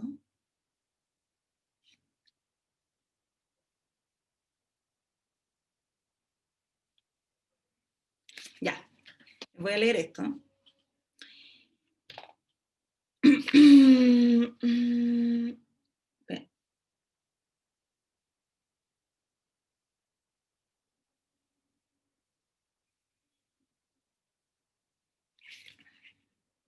Ya. Vengo de una familia nigeriana convencional, de clase media. Mi padre era profesor, mi madre administrativa, y por tanto disponíamos, como era costumbre, de servicio doméstico a menudo procedente de aldeas rurales cercanas. Cuando cumplí 8 años, un chico nuevo llegó a mi casa, se llamaba Fide. Lo único que mi madre nos contó de él fue que su familia era muy pobre. Mi madre les mandaba ñame y arroz y ropa que ya no nos poníamos. Y cuando no me acababa la cena solía decirme, acábate la comida, es que no sabes que hay gente como la familia de Fide que no tiene nada. Así que yo sentía muchísima pena por la familia de Fide. Entonces un sábado fuimos de visita a su pueblo y su madre nos enseñó una preciosa cesta de rafia estampada que había confeccionado el hermano de Fide. Me quedé impresionada, no se me había ocurrido que alguien de su familia supiera hacer algo. Lo único que oía de ellos era lo pobre que eran. De modo que me resultaba imposible verlos como algo más que pobres. Su pobreza era mi relato único sobre ellos. Años después, pensé en ello cuando dejé Nigeria para estudiar en la Universidad de Estados Unidos. Tenía 19 años y dejé impresionada a mi compañera de habitación estadounidense.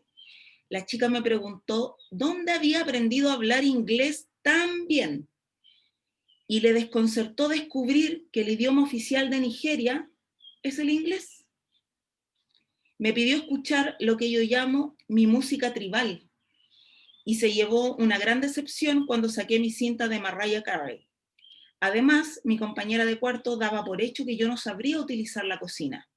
A mí lo que me impresionó fue lo siguiente. Ella se había apiadado de mí incluso antes de conocerme. Su actitud por defecto hacia mí, en tanto que africana, era una especie de lástima bien intencionada y paternalista. Mi compañera de habitación conocía una única historia sobre África, un relato único de catástrofes. En esa historia no cabía la posibilidad de que los africanos se le parecieran en nada. No había lugar para sentimientos más complejos que la pena, ni posibilidad de conexión entre iguales. Cuando nosotros hablamos de identidad desde la visión postcrítica, estamos hablando del cuestionamiento de eso. Primero, porque como es algo tan personal, es de un darse cuenta, que es súper interesante porque Doren Massey hace lo mismo que hace la Chimamanda en la lógica de novela, pero Doren Massey lo hace en geografía, que es el darse cuenta de que el lugar donde yo estoy me construyó de una tal forma que me hace pensar en un otro, pero que es un otro en mi imaginario, ¿cierto? En mi constructo. Y que por defecto, yo para esa persona soy un otro en su constructo. La autora se llama, les voy a poner aquí el nombre, Chimamanda Ngozi Adichie.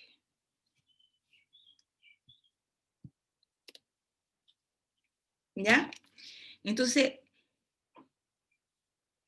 es interesante porque uno comienza a ver la lectura, que hoy día, claro, uno escucha la Doren Massey hoy día y uno dice, ya, pero esto lo ha dicho N gente. Pero cuando ella lo dijo, nadie lo había dicho. ¿Ya? No era lo que nosotros conocemos hoy día en este minuto específico de la historia, donde está toda esta visión de cuestionarse, de entender también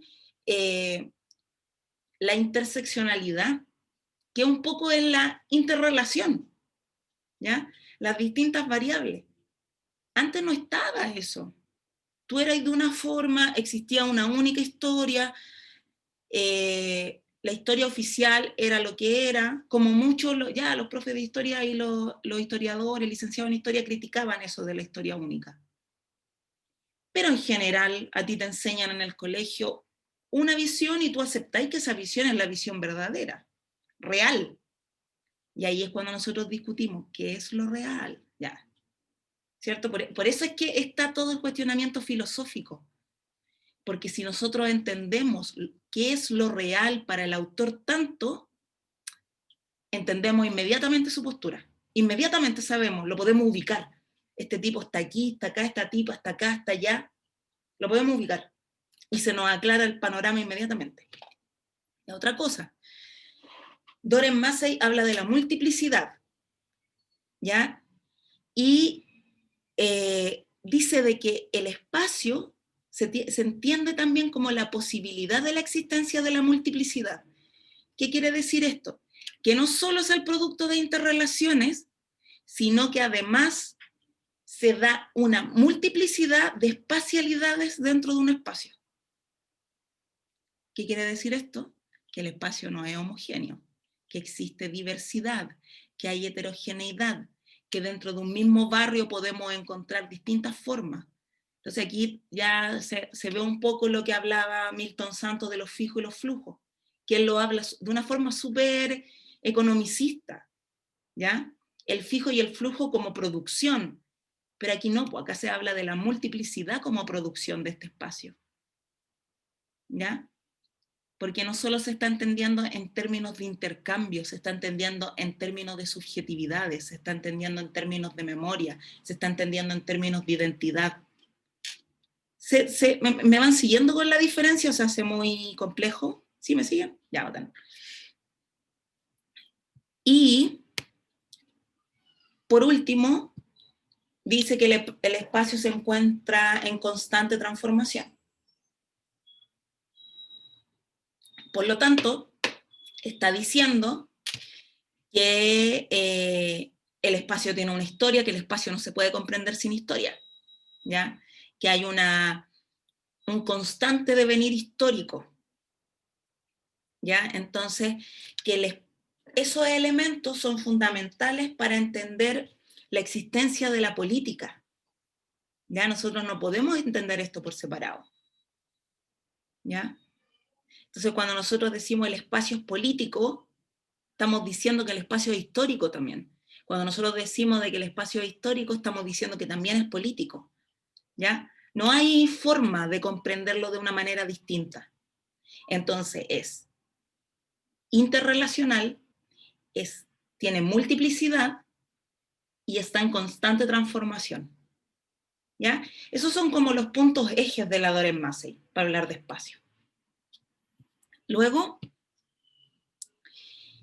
hay un texto de Doreen Massey que no está en español, está en portugués, pero yo les voy a compartir otro que está en español, que se llama Por el espacio, que es un libro, que es el libro con el que se ganó el reconocimiento, que salía al principio, que no me acuerdo cómo se pronuncia, Vautrin Lud, ya que es como ese es como el gran reconocimiento de los geógrafos, ¿ya? Como que los geógrafos más bacanes han ganado ese premio.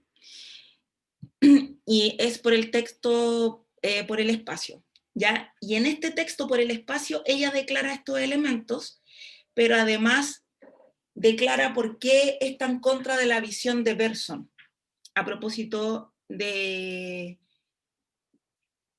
cómo se construyó el espacio antiguamente. Entonces dice que el espacio se mantenía desplazado por el tiempo, el espacio era considerado como algo acabado, como era visto en un mapa, entonces estaba terminado, ¿ya?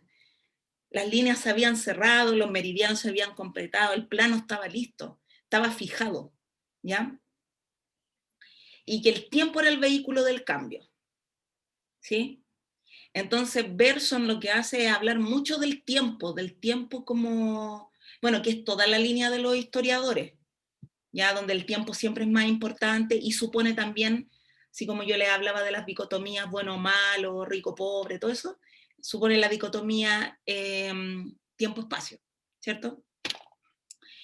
Y, pero Massey, que está hablando de la espacialidad, ella dice que son los elementos del espacio, del tiempo, de la interacción y la multiplicidad que se unen, ¿ya? No sé, ninguno de estos cuatro elementos, ¿se acuerdan que Milton Santos decía que el espacio era un sistema de objetos y un sistema de flujos que eran indisolubles, una cosa así? Ya. Doreen Massey le agrega más a esto. No es solo eso, sino que además tiene los elementos de la multiplicidad y de la interacción. ¿Por qué? Porque ella está pensando en los elementos del lugar y de las identidades. Entonces, como que le da más información. Si se dan cuenta, las visiones postcríticas no están en contra de la visión crítica, sino que amplían. Las visiones postcríticas amplían la visión de las visiones críticas. No es estar en contra, sino que darle otra mirada, aportar a esa mirada. Y entonces, cierto, Bergson, que tenía la visión estructuralista, dice sí que el espacio es atemporal, que por lo tanto se produce la dicotomía, ¿cierto? Son antónimos.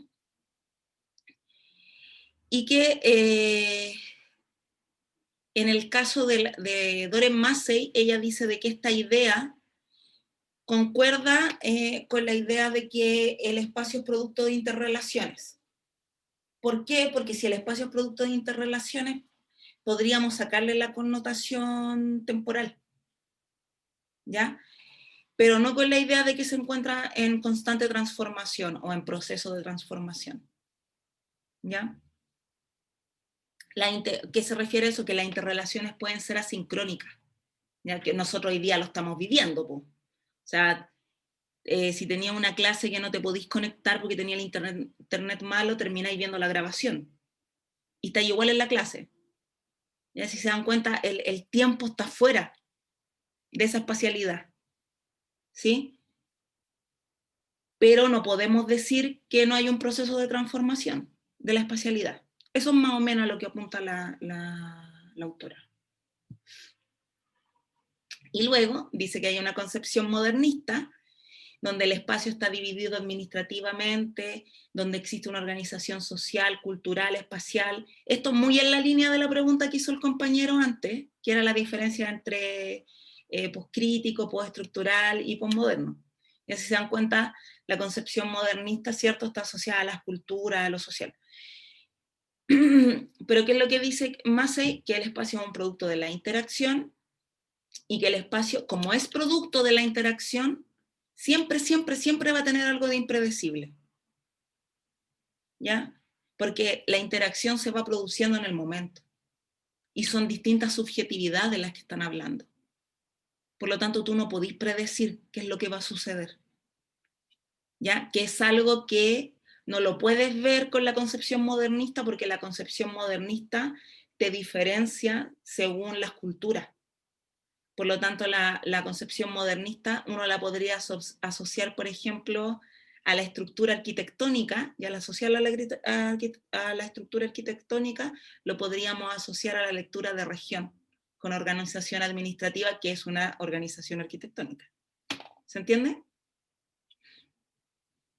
Y luego, las inquietudes que plantea, a ver, espérame, ahí. Las inquietudes que plantea Doreen Massey tienen que ver con que la identidad del lugar se construye en relación con otros lugares, la política debería preocuparse de lo local y lo global, que eso es súper interesante para Doreen Massey porque trae, al igual que Milton Santos, el cuestionamiento sobre el tema de la escala. Ya la escala pasa a ser algo súper importante como una categoría problematizadora de las categorías de análisis. Ya, yo no sé si eso lo saben, ¿cierto? Están las categorías de análisis del espacio y las categorías problematizadoras del espacio. Y en las categorías problematizadoras del espacio nosotros encontramos la escala, por ejemplo, que es esta forma, si vemos un problema como con zoom y nos acercamos al problema y lo vemos en lo local o lo vemos desde lo global, ¿ya? Por supuesto, si Doreen Massey está hablando de interacción, lo que ella propone es que un mismo problema se tiene que ver desde las dos formas, ¿ya? Que uno tendría que verlo desde todas las categorías de análisis y desde todas las categorías problematizadoras, ¿ya? O sea, un trabajo que no terminaría nunca, pero que nos permitiría generar la interacción.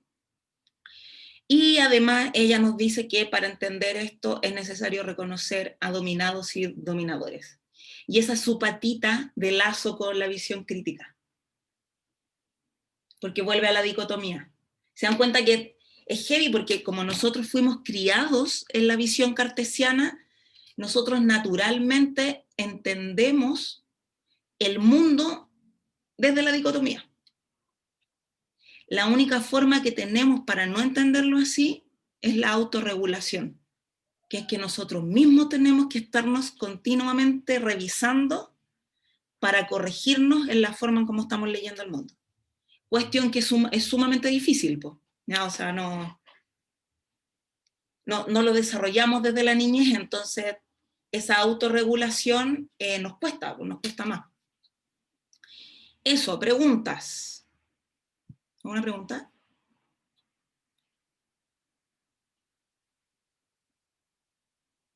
¿No? Ya. Yo les Profe, quería... disculpe, no es sobre los PowerPoint, es que no alcancé a anotar. ¿Lo va a subir después o va a esperar un tiempo? ¿No le he subido los PPT? Parece que no. No, tenemos dos nomás. Los voy a subir, perdón. Cuando a mí se me olviden las cosas, ustedes me mandan un correíto, ¿ya? Porque se me va la onda. Les voy a mostrar algo que quiero que vean. Espérenme, ¿dónde lo dejé? Acá.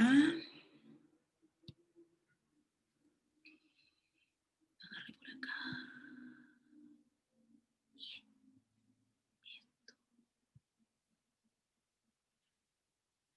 Vamos a escuchar, es cortito, son 10 minutos. Doreen Massey.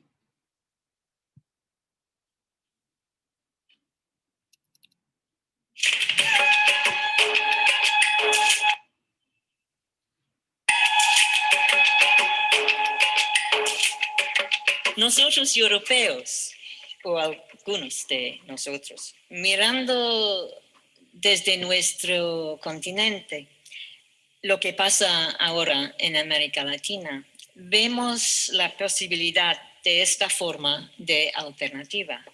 Y un indicio de que América Latina sí plantea un reto serio es la misma ferocidad, hasta la mendacidad de los ataques que lancen las élites del mundo neoliberal.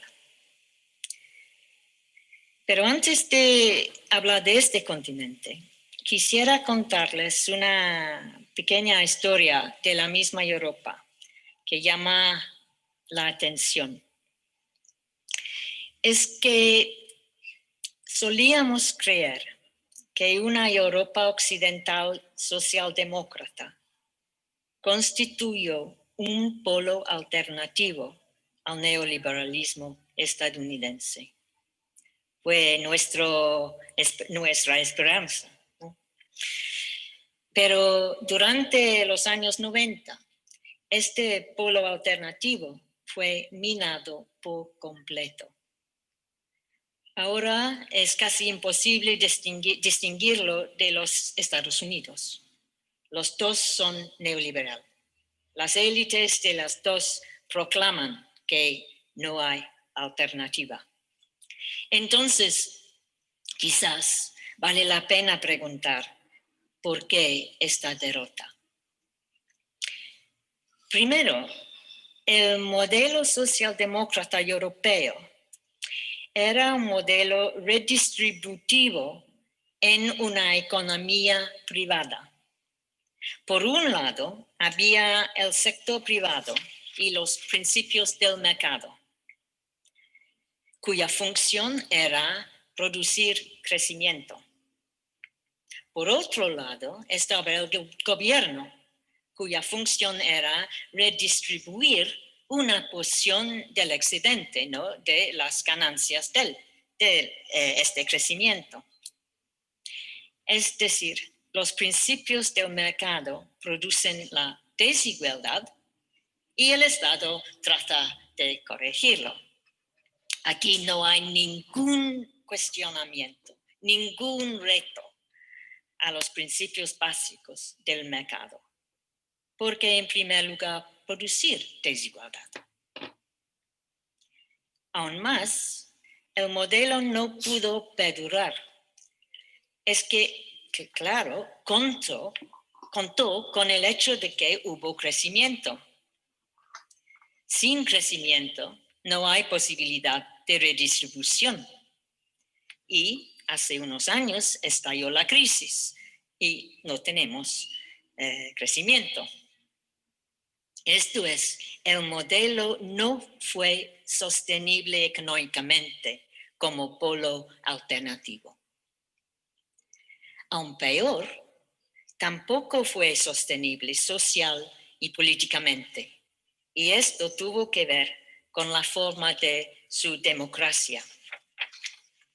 El modelo socialdemócrata europeo no fracasó simplemente, sino que fue destruido por sus enemigos. Y lo que en parte provocó a estos enemigos fue el mismo éxito del modelo. Los pobres, los obreros, los viejos, sí ganaron mucho por medidas de la redistribución y por el estado de bienestar. Es esto precisamente lo que las élites no pudieron soportar. Y lo importante, el modelo fue muy difícil defender, porque había sido un modelo muy desde arriba hacia abajo, en su estructura democrática, económica y política. En este modelo, la gente tuvo un papel, si es posible llamarlo un papel, pero tuvo un papel simplemente de recipiente, de receptores, ¿no? La lucha estaba solamente sobre la distribución del excedente. Y la gente también se reconocieron como receptores, ¿no? Un papel esencialmente pasivo. No había mucha democracia popular, menos aún voces protagonistas de las paces. Por eso fue muy difícil resistir los ataques de las élites. No hubo una base social suficientemente fuerte para defender los logros. Y claro que no es posible garantizar sustentabilidad. Hay golpes del Estado, hemos visto Honduras y Paraguay, hay intervenciones militares. Pero en Europa no ha habido ningún cambio fundamental en la estructura del poder político y económico, que le diera a un modelo una trayectoria suya que le permitiera por lo menos resistir. Estamos aquí en América Latina y hay que decir que mirando desde Europa, vemos, o algunos de nosotros esperamos ver, el desarrollo de una alternativa que es distinta y que por eso ayuda a construir un mundo que es verdaderamente multipolar. Les queda a ustedes buscar.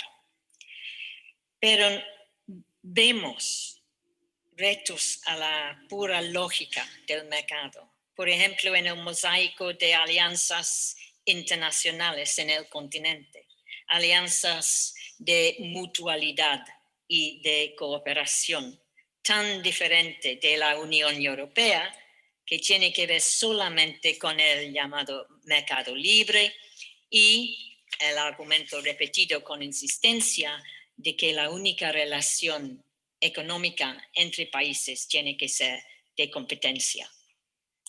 Es la creación aquí, yo creo, de nuevas formas de espacio político y espacio social y económico, y también de una identidad a nivel continental, una solidaridad que permite las diferencias, la formación de una voz fuerte a nivel mundial. Vemos también una reducción en la pobreza. Vemos una respuesta a la crisis que no es austeridad.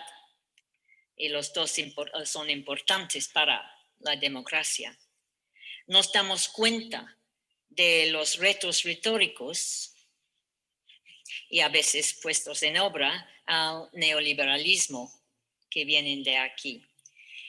Nos preguntamos si va a ser posible superar el modelo económico y privado y puramente redistributivo y empezar a inventar una economía que no produzca en primer lugar tanta desigualdad. Pero lo que nos da o lo que me da más esperanza son las nuevas prácticas democráticas. Claro que hay aquí en América Latina un reconocimiento de la importancia del Estado, así como en la Europa socialdemócrata del pasado, y que es distinto del neoliberalismo, claro. Pero al mismo tiempo vemos, y lo que es distinta de esta Europa, que hay aquí también una presencia importante de movimientos sociales, el desarrollo de formas de poder popular, experimentos con nuevas formas de democracia y múltiples formas de articulación entre el Estado y los movimientos sociales. Es posible que estas articulaciones tengan el potencial de cambiar la dinámica de estas sociedades, de establecer una nueva trayectoria.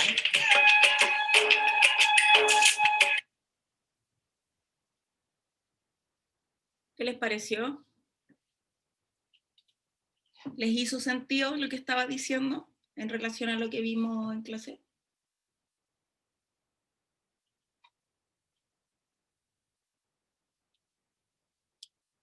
Cuéntenme, pues díganme algo. Sí, profe, sí, me hizo sentido lo que hablamos, lo que ella mencionaba, con esto como de hablar desde Europa como hacia Latinoamérica y en los procesos en los que estábamos, como que ahora estamos bajo como un sistema como neoliberal. Sí, en ese sentido. Y concuerdan con que acá en Latinoamérica existirían entonces articulaciones distintas entre el gobierno, los gobiernos y los movimientos sociales que permiten enfrentar como los procesos de desigualdad que ella plantea. Es que igual encuentro que ahí entra lo complejo en el sentido de que ella dice, según lo que estábamos mirando recién, y quiero entender cómo hasta qué punto funciona esa cuestión, esto de que dentro de las interacciones que configuran el espacio hay una espontaneidad que hace que las interacciones no se puedan predecir. Entonces igual es complejo como poder asignarle ciertas características a... Como uno se pregunta hasta dónde es válido poder hacer análisis respecto de situaciones en regiones, por ejemplo, como ella dice, no, los latinoamericanos, etc. Y claro, uno puede entender como de dónde viene, y tal vez todos estamos como de acuerdo con ese diagnóstico, o tal vez algo que uno puede decir, si esto se da, es así, hay características que propenden a, etc.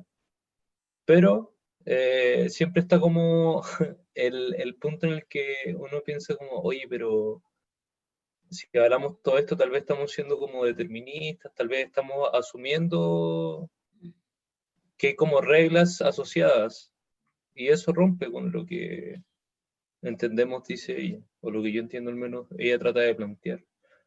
Entonces es como medio capcioso de repente, o no sé si capcioso, pero hay una línea como súper fina, tal vez. Esa impresión tengo yo, ¿no? Es interesante porque, claro, a propósito de lo que tú planteás, nosotros podríamos discutir en cosas. Podríamos decir, por ejemplo, ¿la memoria individual es colectiva?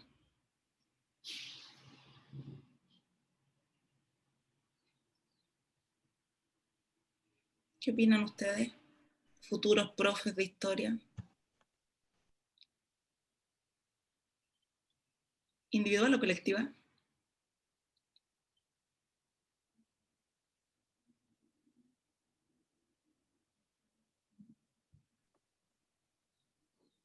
Con respecto a la memoria, yo creo que a las dos.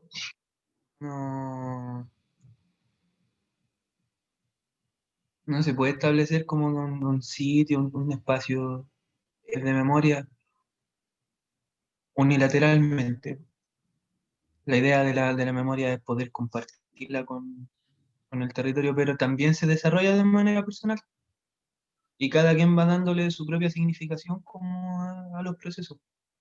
En conjunto porque como individuos estamos dentro del conjunto, pero se maneja como de forma colectiva y personal al mismo tiempo. Y Creo si yo. esto es así, cuando yo hago un relato, ¿a cuál debiese poner en primer lugar? ¿A la individual o a la colectiva?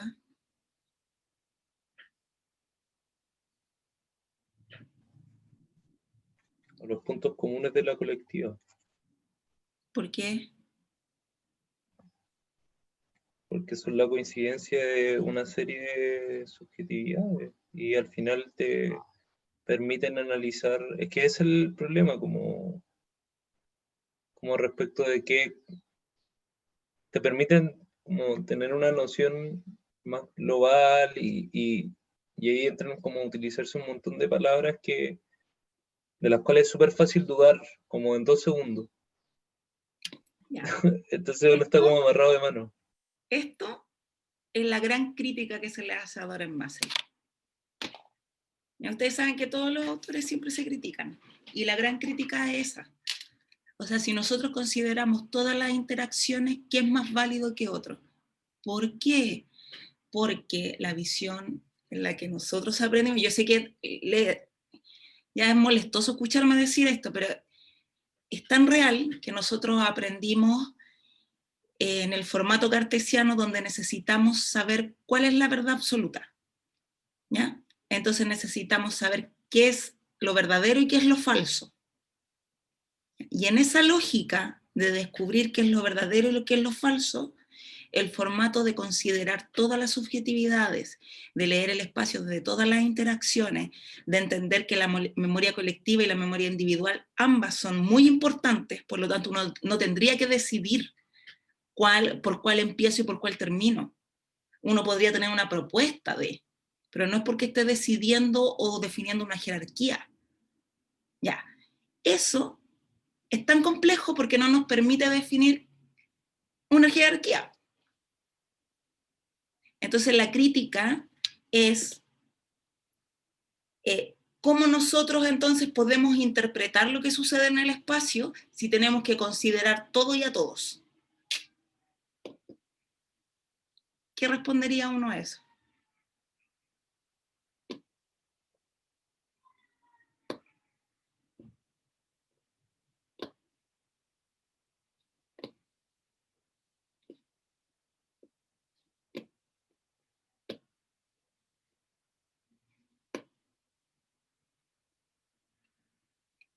¿Qué creen ustedes? ¿Qué responderían a eso? Que igual es difícil, yo creo. O sea, es que yo creo que ella lo hace desde como la teoría un poco, en ese tiempo yo creo como de desafiar todo lo que ha construido la misma geografía. Pero igual uno como que se entrampa en eso, no sé. Igual es difícil, como, no sé, es que yo creo que quizás, no, es que es difícil. Pero si uno quiere hacer como como una cierta investigación, lo hace desde lo que quiere investigar en ese entonces, ¿o no? Sí. Por ejemplo, si quiero ver la memoria colectiva, como que lo hago desde ahí, pero eso no quiere decir que dejé la individual. Pero entiendo la pregunta, ¿no? Puedo hacerlo también. Ya si eso depende de dónde estén posicionados. Sí, lo interesante de la teoría de la geografía y de cualquier teoría, de cualquier disciplina, es que ustedes entiendan dónde se sitúa, dónde se posiciona el autor, epistemológicamente, filosóficamente. Porque eso a ustedes les va a permitir, por ejemplo, escoger autores para su marco teórico. Autores que estén en la misma línea, que no se contradigan. Y autores que se contradigan para poder generar una discusión en el marco teórico, porque si no, no tiene sentido, ¿cierto? Y al mismo tiempo va a ser que ustedes como personas, como profesores, ustedes ya tienen un posicionamiento. Nosotros cargamos un posicionamiento desde que nacimos, que se va transformando, se va modificando, se va puliendo, ¿ya? Puede tener cambios radicales, puede volver a lo que era, todo el tiempo estamos cambiando. Pero cuando ustedes comienzan a estudiar pedagogía, uno se define en un lugar como profesor. Hay un posicionamiento no solo epistemológico y filosófico, sino que además hay un posicionamiento pedagógico. Y ese posicionamiento pedagógico en general coincide con... sí, vaya nomás, no se preocupe. Coincide con... Se me fue la onda lo que estaba diciendo. ¿Coincide con qué? Posicionamiento pedagógico. Coincide además con los posicionamientos de las otras disciplinas, ¿ya? O sea, en general uno tiene una visión en historia, tiene una visión en geografía y una visión en pedagogía, una visión en psicología, una visión en sociología, una visión en economía, y en general esas confluyen, ¿ya? Y eso es lo que es lo mismo que le pasa a los autores, entonces es lo que te permite ir armando, ¿cierto?, un argumento en tu visión. Entonces, la gracia de este curso de teoría geográfica es poder entender dónde está situada la gente y qué es lo que quiere decir cuando está diciendo algo, porque está viendo la realidad, ¿cierto?, el mundo desde un lugar. ¿Ya? Ese es como el fin de entender la teoría. ¿Sí? Entonces, chiquillos, no los molesto más, pero antes de terminar les voy a mostrar la cosa que vamos a hacer, ¿qué cosa? El trabajo práctico, ¿cierto? Un momento. El trabajo práctico.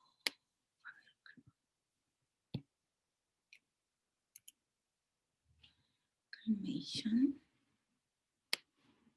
Pensé que lo había dejado, pero no es eso.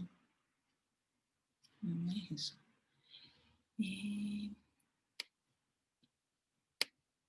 Aquí está.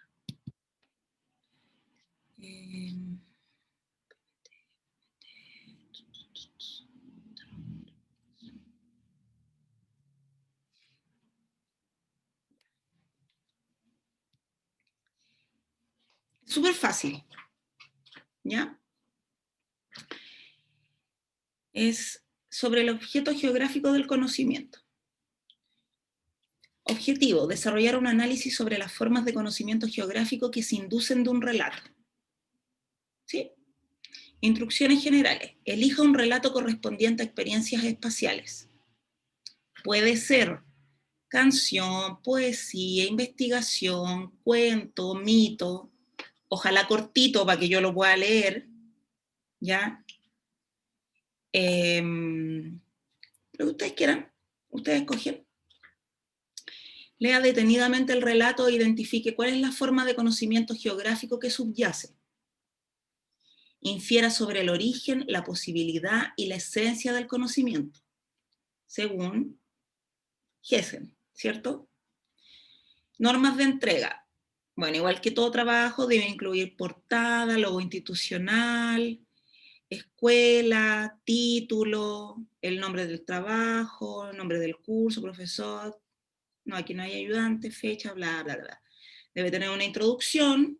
En la introducción ustedes cuentan de qué se trata el trabajo, en el fondo es replicar las instrucciones, ¿cierto? Esa es la introducción.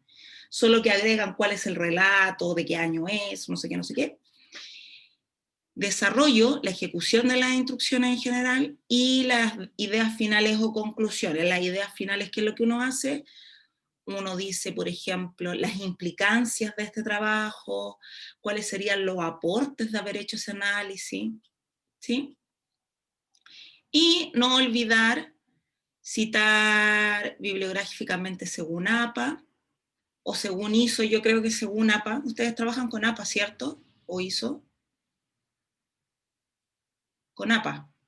Con APA, sí. Ya, O según, sea, entiendo que casi todos los cursos.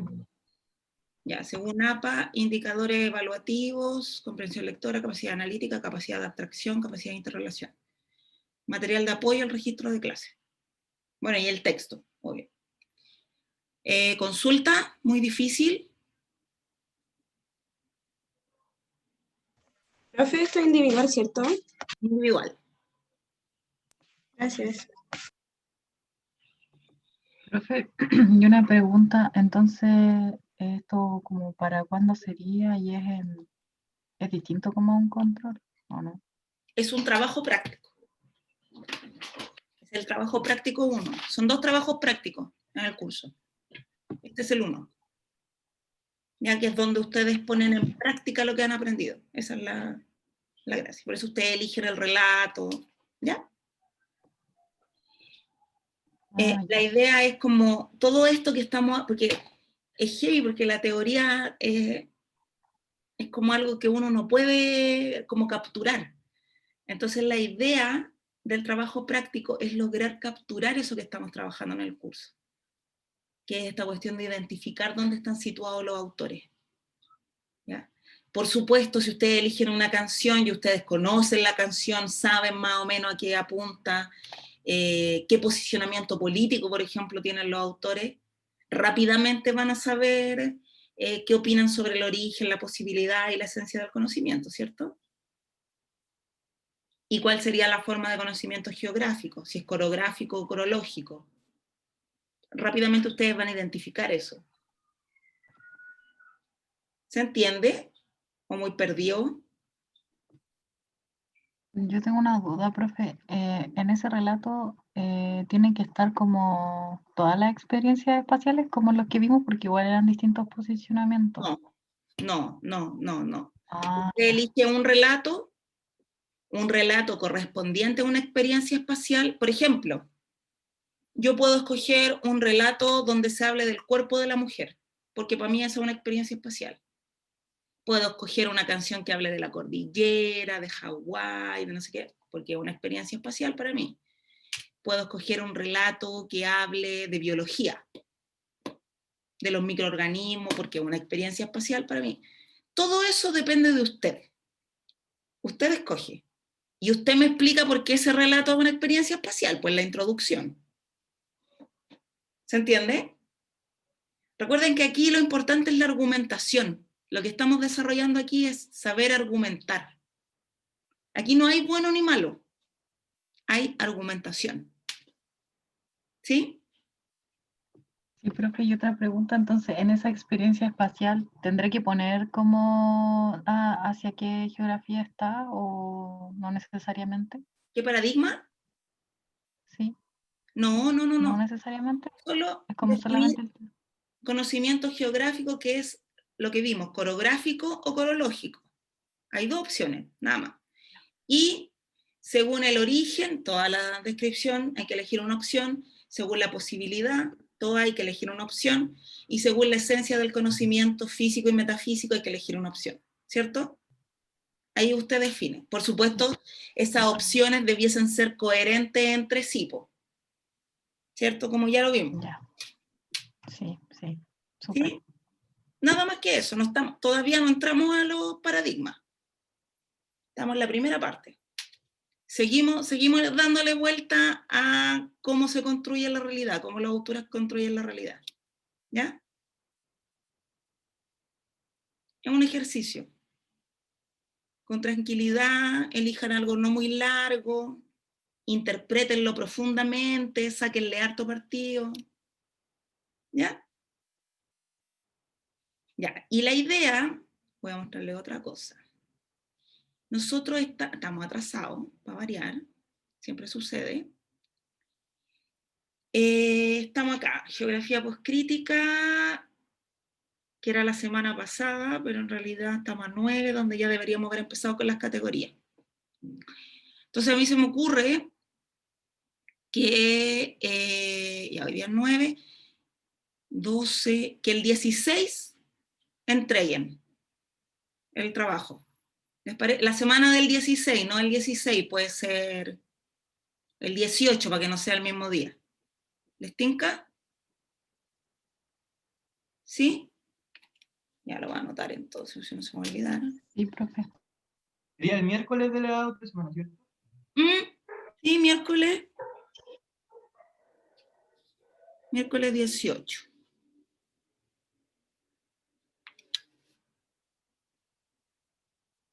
Así para que piensen con tiempo, vean, por supuesto si lo hacen antes me lo mandan nomás, para ir saliendo de la entrega de trabajo y todo eso. ¿Ya? ¿Estamos? Ya, estupendo. Eso entonces, pues. ¿Sí? ¿Todo bien? Quedamos hasta aquí, la próxima semana comenzamos o sea, nos faltó ver Eduard Soya, sí, lo vemos de una pasada al principio de la otra semana, y entramos a las categorías problematizadoras y de análisis de la geografía. Bueno. Gracias, profe. Sí. Todo bien. Voy a subir al tiro las clases, pues si no se me va a olvidar. Ya, así que, pues, ya, eso. Nos vemos, que estén muy bien. Buena semana profe, para que esté todos. bien. Cuídense. No, profe, que esté bien. Igual. Igual. Cuídense.